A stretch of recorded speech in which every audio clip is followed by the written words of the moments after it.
Et bonjour à tous, on se retrouve pour la vidéo, c'est NeverSOS. Aujourd'hui on se retrouve pour une vidéo très spéciale où je vais vous partager des choses que vous ne savez probablement pas dans Zelda Tears of the Kingdom. Donc pour la première chose, quand vous avez un arc, n'importe lequel, mais que vous n'avez pas de flèche, donc je vais tout simplement enlever toutes les flèches que j'ai. Voilà, mais j'en garde une. Du coup, quand vous avez une flèche, vous voyez que je garde ma main là, comme ça. Donc je garde l'arc devant moi, même si je ne tire pas. Alors que s'il n'y a plus de flèche, Link le met sur le côté et le garde comme ça. Et je trouve que c'est vachement stylé. Prochaine chose, est-ce que vous savez que dans BOTW et Tears of the Kingdom, il y a des Farlands? Oui, je ne parle pas de celle de Minecraft, je parle bien de Zelda. Il y en a et c'est impossible d'y aller. Alors on avait le secret déjà sur BOTW et on pensait que ça allait être résolu sur Tears of the Kingdom, mais ce n'est toujours pas fait. Pour vous dire, c'est le mont Alega. Vous voyez, il a été designé de sorte qu'on puisse y aller. Par exemple, les traits ici veulent dire que cet endroit est plus haut que celui-ci et qu'on peut tout simplement y aller comme toutes sortes d'endroits sur la carte et comme ici. Sauf que on ne peut pas y aller. Il y a bien sûr un mur invisible qui nous empêche d'y accéder. Dites-moi en commentaire si vous savez pourquoi et si vous avez une théorie dessus. Moi personnellement pour l'instant je sais pas trop quoi en penser et je vous ferai part de ce que je pense plus tard. Voilà. Sans parler que dans les Farlands de Zelda, il y a bien sûr des monstres qui apparaissent, et oui, car certains joueurs ont mis des glitches à disposition pour y accéder. Bien sûr, on ne peut pas y accéder sans glitch. Eh bien, on peut y accéder avec glitch, sauf qu'il y a des monstres sur la zone qui disent qu'on peut simplement les combattre. Donc même si on va dessus, on peut les combattre, etc. Mais sans cheater, on ne peut tout simplement pas y aller. Donc je me pose vraiment des questions sur cet endroit très mystérieux.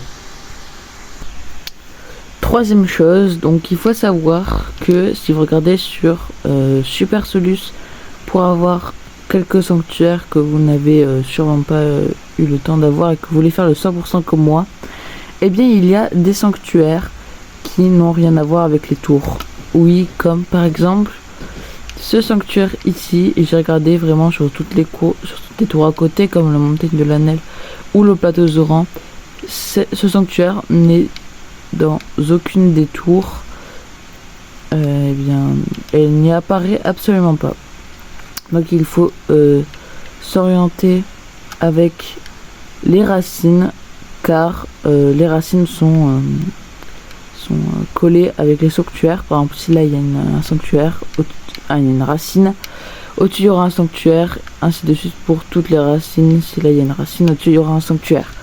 Donc certains sanctuaires, comme aussi les trois ici du contrée Gerudo, ne sont pas admis dans les deux tours juste à côté.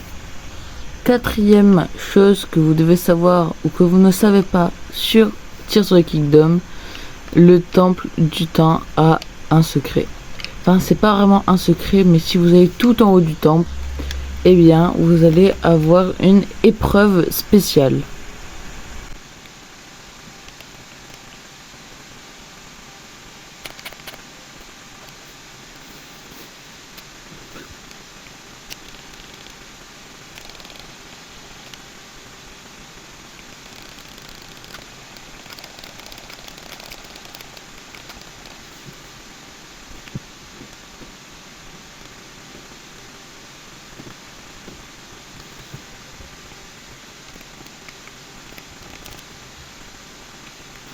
Voilà, donc je me retrouve tout en haut du temple et vous verrez que là-bas il y a tout simplement un petit golem qui va vous proposer une épreuve où vous devez tout simplement, enfin je passe vous spoiler l'épreuve, vous avez une épreuve où à la fin vous pourrez avoir la magnifique tissu Sono et aussi, ou Sonao comme vous voulez.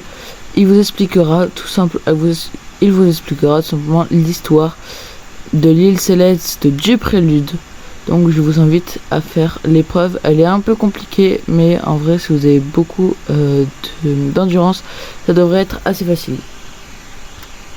Prochaine chose, donc 5e, si vous ne savez pas, les links, oui, les espèces de, ou les likes, excusez-moi, les likes, espèces de créatures qui jettent des boules d'électricité, des boules de feu, des roches, ou vous bouffent, ou jettent de la glace. Et bien ces animaux, ces monstres plutôt pour être précis, sont là depuis les tout premiers Zelda. C'est juste qu'ils ont été supprimés dans les Zelda les plus récents, mais remis dans Tears of the Kingdom, car c'est un des monstres symboliques des premiers Zelda. Voilà. Si cette vidéo vous a plu et que mon contenu aussi, n'hésitez pas à vous abonner, comme ça vous ne raterez aucune de mes prochaines vidéos, et d'activer la cloche. Et surtout de bombarder la barre de like, comme ça je ferai encore plus de vidéos dans le genre. Donc je vous incite à le faire, à commenter et à partager cette vidéo, comme ça vos amis seront au courant aussi de certaines choses que vous ne savez pas ou que vous devrez savoir sur Zelda Tears of the Kingdom. Et vous êtes une bonne journée, ciao tout le monde.